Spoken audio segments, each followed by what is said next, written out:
Awesome. So hi everyone. Welcome to Glamhive Live. This is a panel about spring cleaning for your soul. I want to welcome Justin Klosky, Erika Polsinelli, and Nadine right? And I'm Flavia Nunes. I'm editor of Real Simple. And yeah, we're just gonna talk about a lot about spring cleaning, and this is the perfect time of the year to do that, right? I just want to call out some housekeeping rules, and at any time during this session, feel free to leave your questions, comments, and any technical support in the chat room. This is public, so everyone can please see what you're sending, so be polite. We'll be starting with our panel discussion for 30 minutes, and then at the end, we're gonna have 10 minutes for questions. And the session is recorded, so please be sure that, you can, again, be polite. And this is gonna be available post-event. Follow us at Glamhive and just engage with us in every social media account. So, and hashtag Glamhive Live. So I also want to give a shout out to our amazing sponsor, Mary Kay and the Mary Kay Global Design Studio. They celebrate a world where beauty, fashion, and empowerment are synonymous. So let's jump ahead and talk everything about, spring cleaning for the soul. Let's start with Justin. Hey, how are you? I'm good. How you doing, Flavia? Great. Where are you right now? I am in sunny Los Angeles, California. Amazing. Yeah. And, we want to talk about, you're an expert on, you're the CEO of the OCD experience, right? I am. And I want to ask you, what does spring cleaning really mean to you? Oh, spring cleaning, what it means to me. It's interesting. It's like we have all these Hallmark holidays, right? Like Valentine's Day is the time of the year where you're supposed to show your love for someone, right? And it's like, it's super important to do that. When spring cleaning comes around, for me, it's just a reminder for people to just kind of like reboot their life a little bit, or their closet, for example. But I don't think it should just be for spring. I think it should happen seasonally. So for me, like spring cleaning is ever evolving as the seasons are coming in, not just for your closet or your wardrobe, but for your entire home. It's always good to keep on top of the things that like you might not necessarily be on top of every moment of your life. So it's just it's a little bit of a, hey, it's spring and it's time to get your butt in gear. Yeah, I love that. And so you mentioned you don't really do it like specifically like 3 times a year or 4 times a year, something that you do on the regular, or like how many times do you recommend people doing like a clean? It's really based on person. I think like for me, my business is called the OCD experience. I have clinical OCD and I turned it into organized, create, discipline. And for me, I'm constantly cleaning. I'm constantly moving through my pieces in my closet. I'm constantly thinking about where things should go, how things should function, and why those things should be where they are. And I think if you can keep that mindset in the back of your mind a little bit of like, it's ever evolving, then it doesn't have to feel like such a chore every year. And I feel like that's what happens for people when spring cleaning comes along. It's like, oh my God, I have all these things to do. It's spring. But it doesn't have to be so heavy. It could be evolving. Yeah. I mean, I do it a couple of times a year, and I don't do it just for, my wardrobe. And this question is for Erika. I mean, obviously I'm a fashion editor, so everything is around, clothes most likely. But do you think like a closet, can someone spring clean their life too? And how do they really do that? There's so many ways. So I have to say, I agree with Justin, where I don't think this should just be reserved for spring, because everything is energy. And the more energy we hold on to, the more cluttered we feel physically, and also that can be mentally, emotionally. So by spring cleaning your life, I did this a few years ago where I started to really look at what I was eating. and I started to consume really healthy, organic, plant-based meals. And that's how I started to spring clean my body. And then from there, I started to question like, ooh, what am I putting on my body?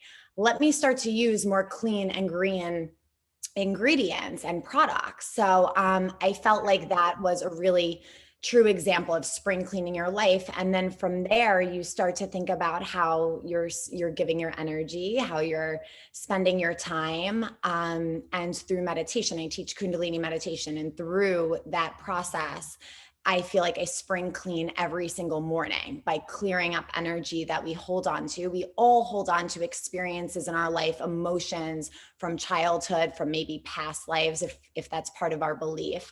And we have the opportunity every day to really spring clean our physical being, our emotional being, as well as our physical space.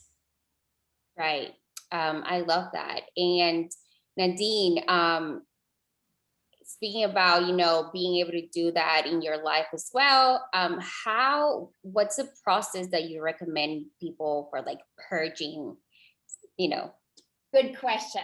There's a whole process. So usually I start kind of finding an area where I could make 3 piles, a yes pile, maybe, and no pile. And then I have 5, 6 questions that I circle back around. One is like, do you still love it? Does it still fit? Is it in good condition? Does it suit your lifestyle? I think that's so important, maybe most important. And I like to be forward thinking and guide people like where they want to be, who they want to become, sort of thing. So to go like to the next level, not just in work, maybe it's finding a life partner, just feeling more put together or whatever it is. And with every piece, like keeping that in mind. And also how it makes them feel. Because a lot of people buy off some Instagram influencer because it looks cute, but it really Right. doesn't serve them. And they might love it. It might be a beautiful piece, but it doesn't look good on them and it doesn't serve their lifestyle. I always think of one client that had a very corporate job and she kept buying all these things off Instagram. One was like this really long tutu skirt, kind of like Carrie Bradshaw in Sex and the City. And she has 3 boys. So it was like, there was no way in life she would ever wear it. And she didn't even feel good. It didn't feel like her. So that would be something, to give it to somebody else, like make somebody else happy. Right. It was And taking up space. Yes. And then the yes pile kind of goes back in the closet. And Justin probably is going to really like that. But I like matching hangers. Hangers. I like the thin velvet ones because they're non-slip and space saving, facing the same way. And then I'll color coordinate. Light color to dark, short sleeve to long sleeve, and then categories, short dresses, long dresses, jumpsuits. So that's one way. That's how I would do it for myself, or that's how I do it, because I wear the same clothes kind of day and night. I might swap out my shoes and I wear the same during the week than on the weekend. But for some clients, it makes sense to create capsule collections, which I kind of base my business around, where I would create designated areas, for instance, for work. So this is all your work. Oh, that's interesting. And everything kind of mixes and matches. This is what you wear to the country club because they are like different rules, no jeans, da da da. That's one area. And yeah, or seasonal. I mean, but for me, I wear the same thing. So I do it seasonally for me. And some people, it works. Yeah. So it's very personal. It depends on who my client is. Right. So this was the yes pile, maybe pile. I'm almost done, I promise. No worries. Take your time. It's interesting. The maybe pile is where you get the most creative and probably where, somebody like me can be very helpful because you have to get creative. With the pieces you don't really know, you have to style them different, right? You might tuck it, tie it off the shoulder with different accessories, belted, I don't know, like you really have to play. And if it still doesn't work, don't force it. then it's just going straight in the no pile. And the no pile, I'm a big fan of obviously like donating or selling. The first time you sell, you can sell on Poshmark, Real, Versatile collection. I'm not sure how to pronounce it. But I love those platforms as well. And especially once you're in one, Yeah. like you're a well-oiled machine. I definitely am because I'm not like, it doesn't take me now 3 days to photograph and write something. It's like, because I also, to everybody else's point, I spring clean constantly. If there's one sweater that I'm not really feeling anymore, or maybe drank or like whatever, I put it on. It takes me 3 minutes and somebody else will be happy. I made a couple of bucks that I can reinvest in something. So Right. selling, donating, or I give it to friends. Whenever somebody comes over, they always love coming over, digging in my donation box. Yeah. And they go home with stuff. So I do that as well. That's awesome. So it's a lot about organization. It's a lot about, thinking ahead, thinking what makes you happy. And I love that. Talking about organizing, and I'm sorry to interrupt, but I want to bring in Justin again. It's what do you think it's your best closet organization tip? It's funny. Nadine kind of hit on it a little bit. For me, there's countless closet organizing tips that all of us have heard time and time again. But I love that Erika also hit on this in her own way. Energy for me is massive. And how you see something and what something is pulling from you is insane, right? Like, so the tip would be uniformity, clarity, comfort, and calmness. And I know that might sound vague, but it encompasses how anyone should feel when they're looking at any space, let alone your closet, because your closet is a direct representation of who you are, how you want to showcase yourself to the world, right? And if you have those things from your closet or any space in your life, ultimately, that's how your interactions are going to go. That's how your personal relationships are going to go. That's how you're going to feel about yourself. So having that uniformity, the calmness, all of that in one moment, that glance, that once you open, rather than 18 different color hangers, right? That we were talking about, having uniform hangers, having the color code, right? All of that plays into the moment and the movement of how you're interacting with your space. So that would be a very simple tip for anyone who's listening. And you're talking about calmness, Nadine, or sorry, Erika. Do you have any daily mantras or routines that help you emotionally or mentally and physically to, get to this state? Yeah. So as I spoke about before, having a morning practice, I think, is a really strong tool to bring yourself to that calm, grounded, centered space. And once you start clearing out the chatter in your mind and that incessant, the thoughts, the things that are coming up from the past, you want your outside, your physical space to reflect how you feel within. So it's kind of like, which came first? Sometimes it's the outside that could then help us go within and clear up what's in our minds. But often it's starting with yourself within, using your morning practice to start your day, literally take out the garbage, clear out the trash that you have floating around in there. And I think it really starts your day in the way that you want everything else to be reflective of the work you've done within. So a morning meditation is very powerful. Personally, I practice and teach Kundalini yoga, which has really changed my reality and has helped me clear out so much from it's subconscious clearing that we're working through during Kundalini. So using Kundalini breathwork, and also, as you mentioned, mantras. So there are specific mantras. There's actually one for protection of the home and the physical space that I love, that I'll often keep playing in my home, because as we all touched upon, everything is energy. So when we're playing this high vibrational music or mantra in this space, our house takes that on. It takes on that energy. And I wanted to just add, I loved Nadine's idea of almost like manifesting with the clothes that you have. And really a big part of Kundalini and showing up for yourself is using that energy to manifest the life you want, being on a high vibrational frequency to manifest. So I love how you brought in that element and, you know, using your physical space, the physical things that we have to really create the reality we want to live in. Yeah, that's amazing. You guys are so eloquent. I'm so like fascinated and, you know, just it's so calming even like, and you explain it so well. So thank you. And it's so helpful even for me because, you know, as an editor, I'm always dealing with a lot of samples and so much clothing and, you know, ever changing literally every, you know, week I have so much stuff coming my way that I later on have to return because they're samples, right? And Nadine, I love how you explain how you organize your closet. And it's funny that I literally do that with my own closet and also the samples closet, because it's just like a really simple way for me to think about stuff and like where everything is and whatever I need at that moment, you know, I know where to go, right?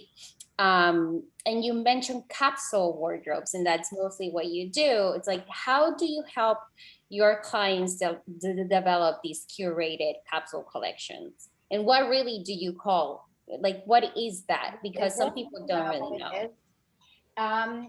It is a streamlined closet. It's an assortment of clothing that can all be mixed and matched.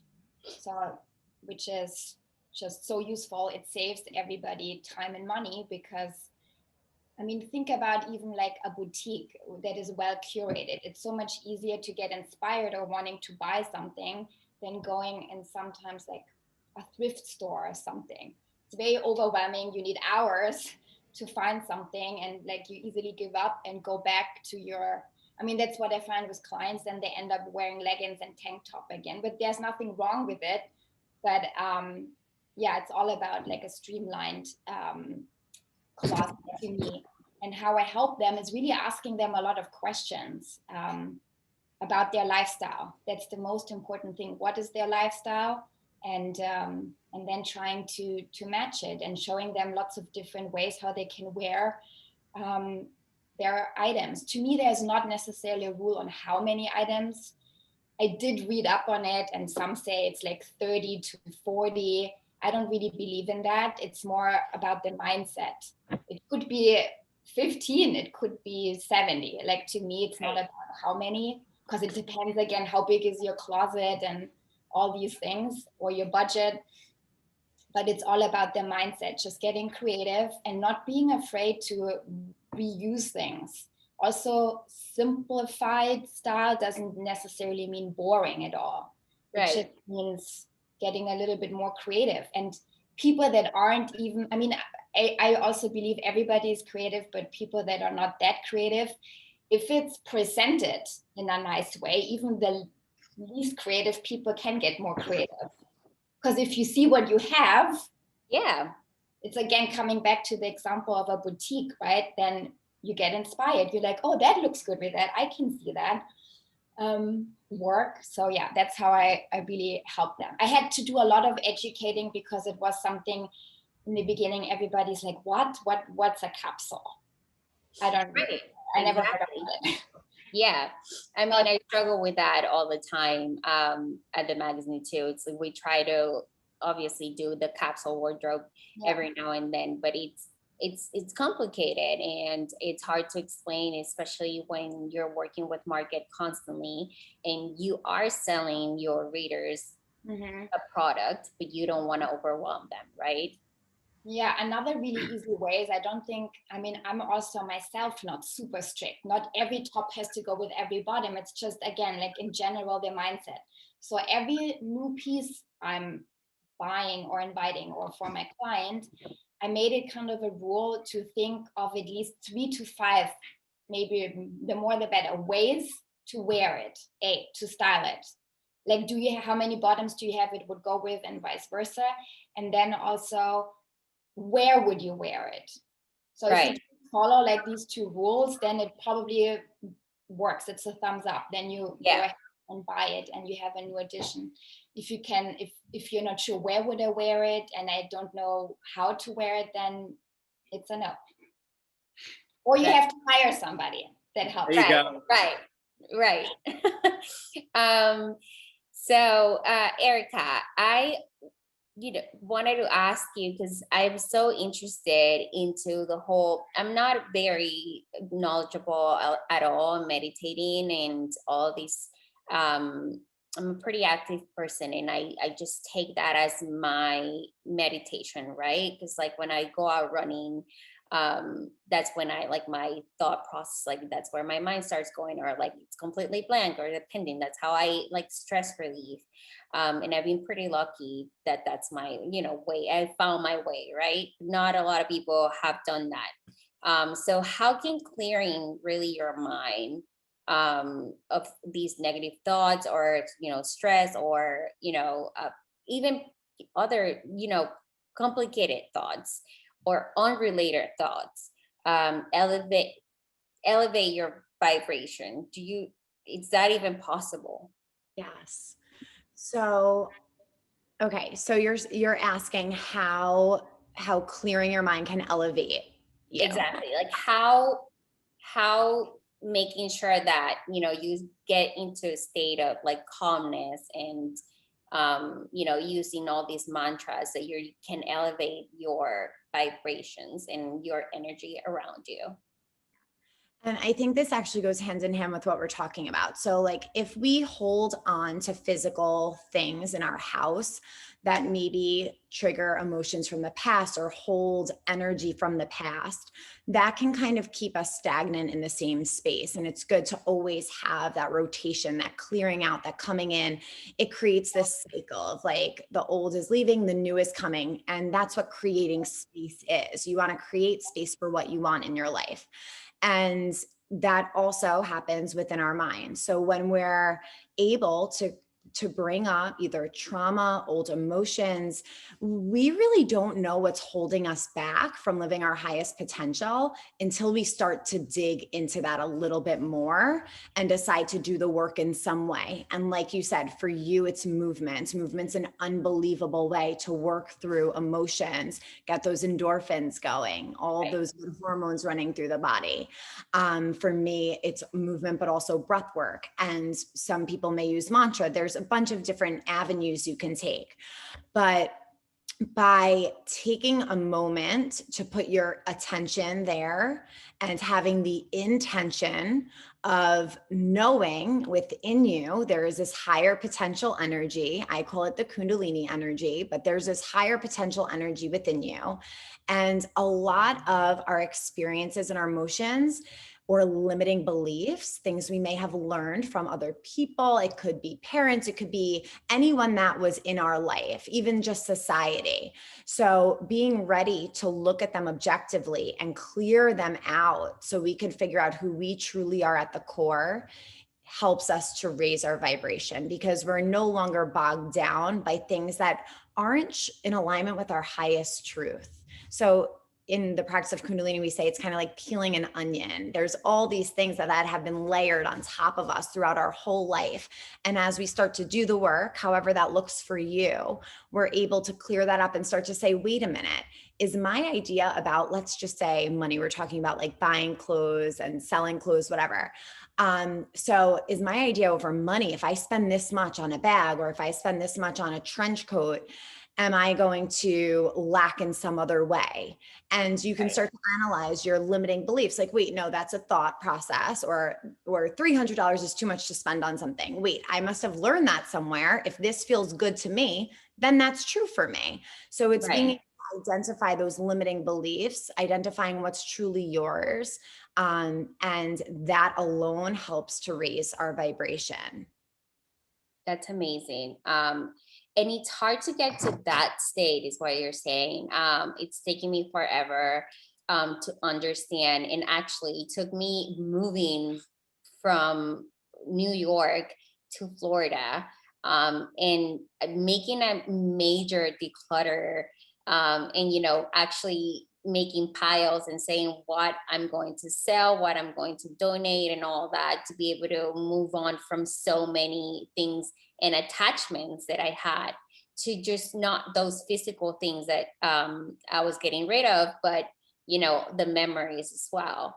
And this is where I want to bring Justin in. It's that how does getting organized and removing clutter how can that impact your well-being? It's like it's this continued movement that we're all talking about here, that Yeah.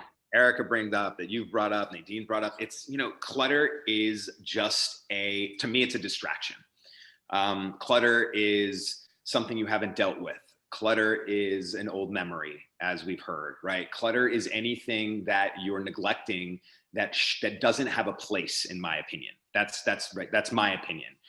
Some clients of mine, some people that I work with, bask in clutter because it allows them to hide from themselves. It allows them to not pay mindfulness to the things that are going on in their lives, so they can just be distracted by the things around them, right? When there's tons of things around us, there's very little time for us to actually like dive into the mental state of where we are, who we are, how we're functioning, right? So I think just clutter is a direct manifestation of like what we don't want to deal with, and who we are that we don't want to deal with. And then the moment that you can get yourself to understand that mindset and let go of clutter, you have more time, you have more energy, you have more virility, you might eventually, as again, as we heard from Erika, you might have more money coming into your life because you have the openness and the availability to let new things in. So clutter is my enemy. But clutter can be someone's best friend. It's just finding the balance of what it is for you and how to deal with it. All right, I like that. Well, I'm gonna start that process again, actually, of decluttering, because I'm moving again, but to my own place. I've been living with my mother, which is, for my age now, it's pretty embarrassing to admit, but it was a great move. I was, moving back home, and then the pandemic happened. I've been trying to deal with all the stuff that doesn't fit, obviously, now here, and if I need to keep my storage or not. But it's been hard to actually get motivated to get to start this process again. Do you have any songs or music or podcasts or anything that motivates you to be more productive, or like makes you jump the gun, I mean, I'm sure all of us have our own little quirks, right? But it's daily. It depends on how I'm feeling. I'm a big music guy, all the way from like classical to musical theater to hard rock to punk. Like, as long as it's good music. But I'm gonna share this and be a little embarrassed by this, but like, I've been listening to Olivia Newton-John lately and just jamming out to her in my home while I'm cleaning and painting my banister and doing the spring cleaning things that we need to do. So whatever you can resonate with. And also, like, I'm a singer, so, and I'm sure everyone here participating, listening, has some kind of creative outlet for themselves. Don't be afraid to put on some tunes and sing to yourself while we're all singers. We're all singers, right? Like, just get into a space where you feel good about who you are and what you're doing, and not judging what's going on around yourself. Even if you are overwhelmed with clutter, it's just stuff. Remember, even the clothing that we're talking about, regardless of how much money it costs, it doesn't matter how much something is or what it was of value to you, unless in this moment it's of value to you. So the music, just put on something you like and kick it and go for it. Yeah, I love that. What about you, Nadine, Erika? Do you have a favorite?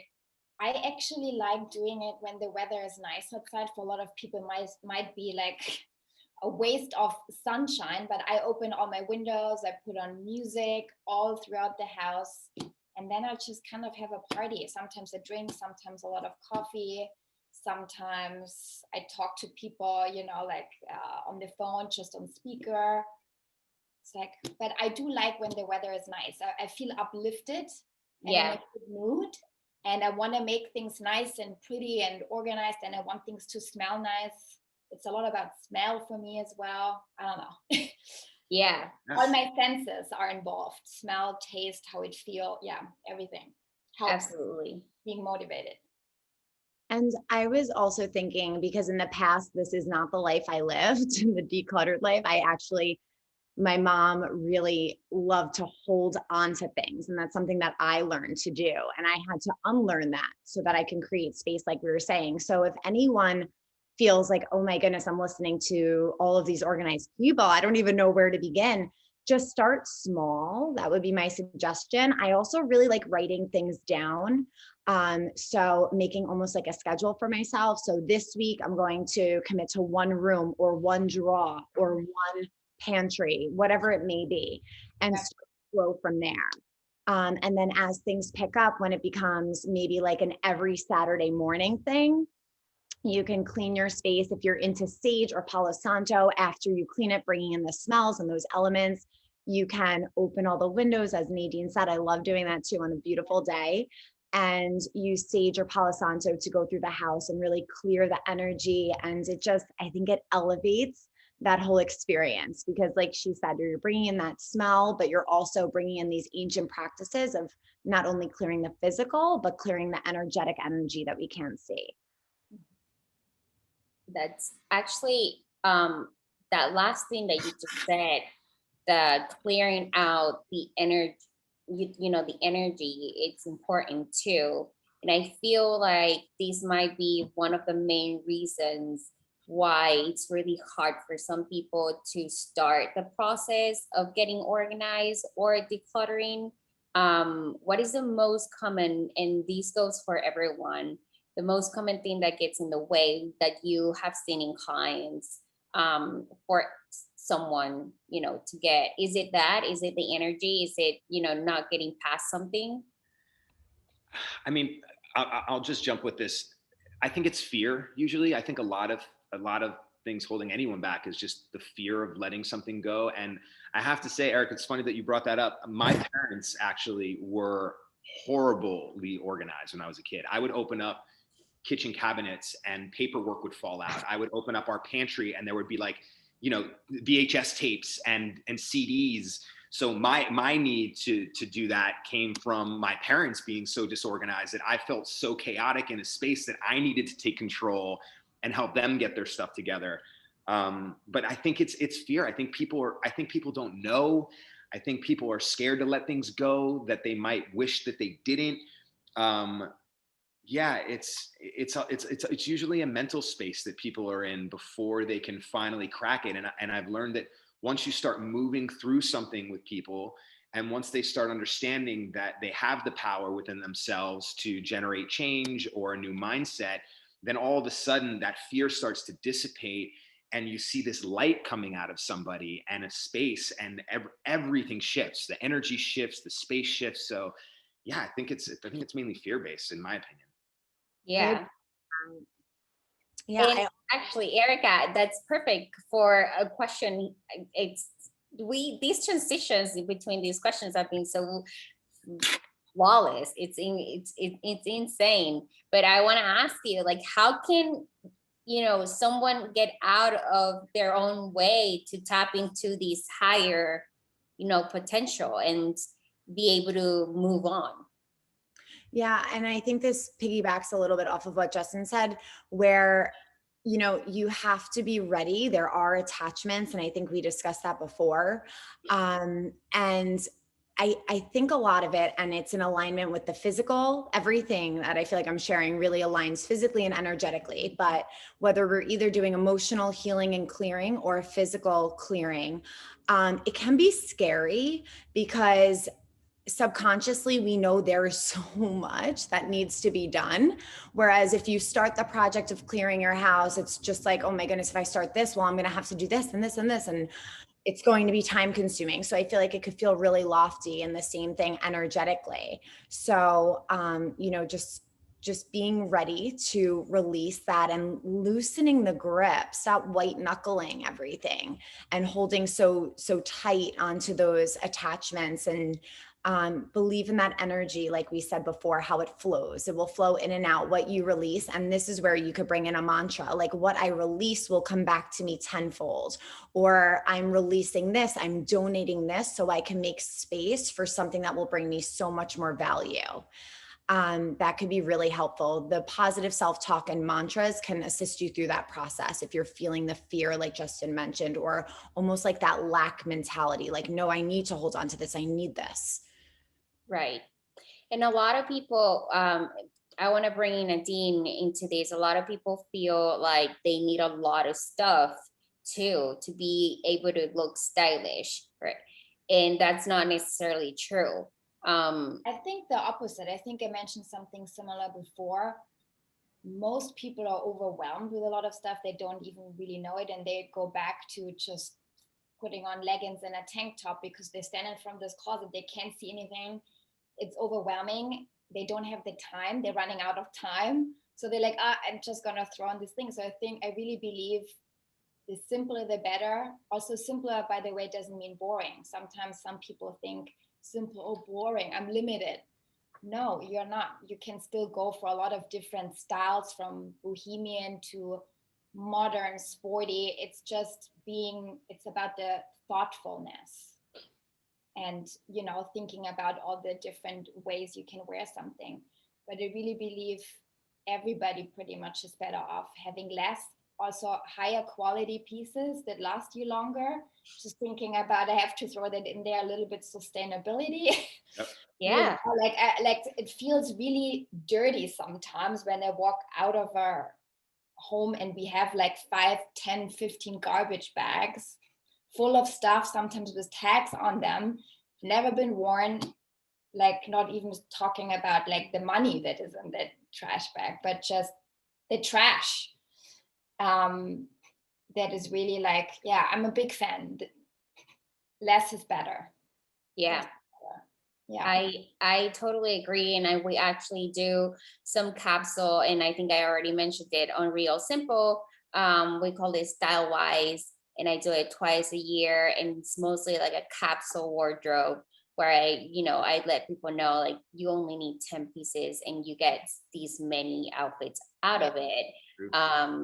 And it's exactly that. It's like your wardrobe doesn't need to be huge for it to look stylish, to be fun, for it to represent your personality, and for you to show your inner kind of self.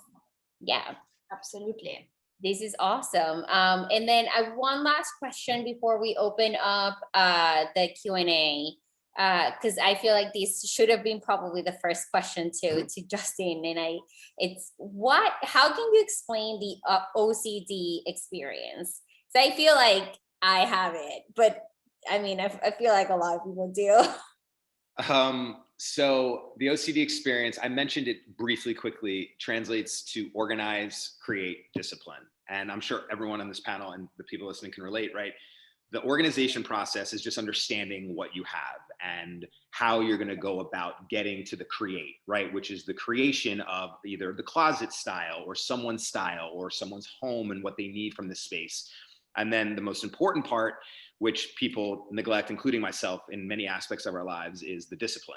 Without knowing self-discipline, all of the things that we're talking about, the upkeep of a style, the spring cleaning, the order of a home, the cleanliness dissipates. So it's just disciplining yourself to keep up on these practices so you can continue to organize and create these systems or these structures in your life to aid yourself, your mind, your soul, your body. Right. I want to open up the Q&A now. If somebody has any questions, anyone in the panel, feel free to jump in.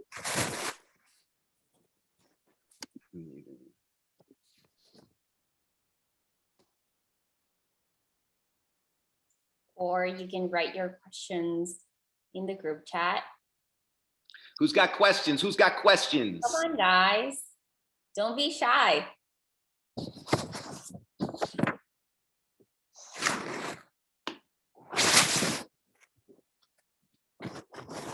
No, oh yeah. How do you start? How do you start?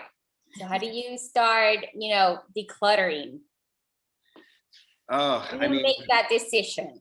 yeah, I think Nadine hit on it perfectly. I love the pile stuff, but you start decluttering with one space or one thing at a time, because it could be super overwhelming to try to tackle everything at once.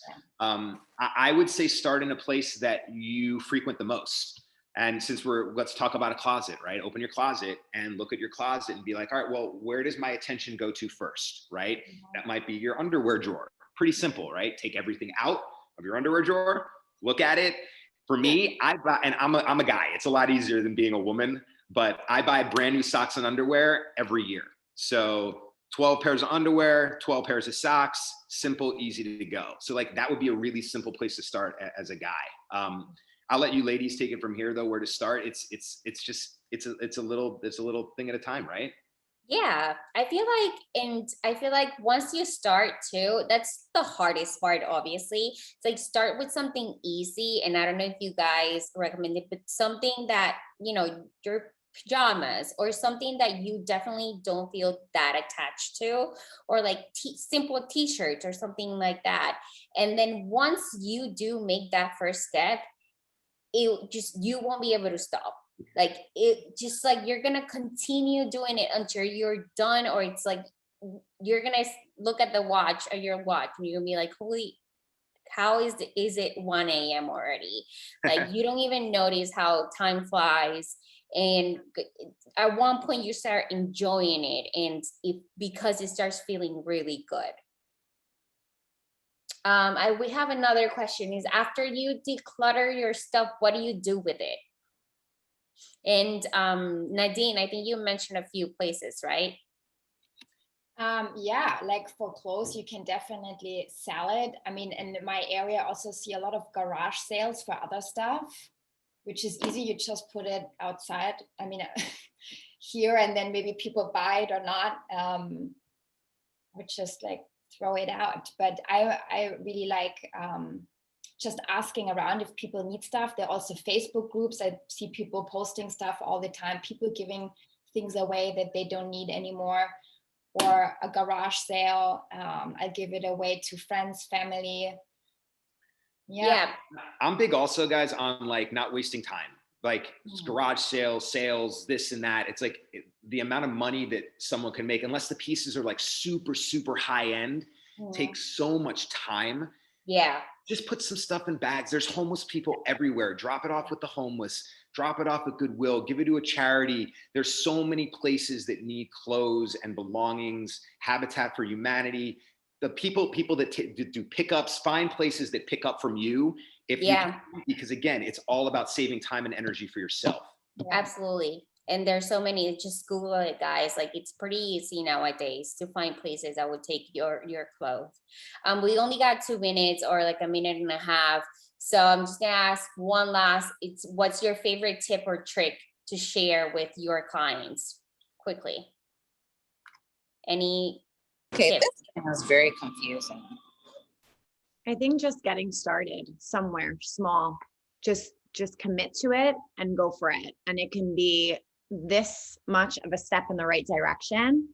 And like we said, everything will just start to flow and line up for you just by committing to it and taking action. Great. Thank you, Nadine.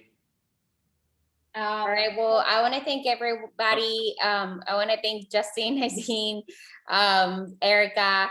Thank you so much for joining us, everyone. Today, you will now have a 5-minute transition and you can take a quick break before entering the next session. And good luck, and we hope you enjoy it. And if you guys have any more questions, you could find all of us on Instagram. We'd be happy to answer them. Yes, absolutely. DM us, reach out. We're more than happy to help out. Follow us on Instagram. Bye. Bye. Bye, everyone. Bye.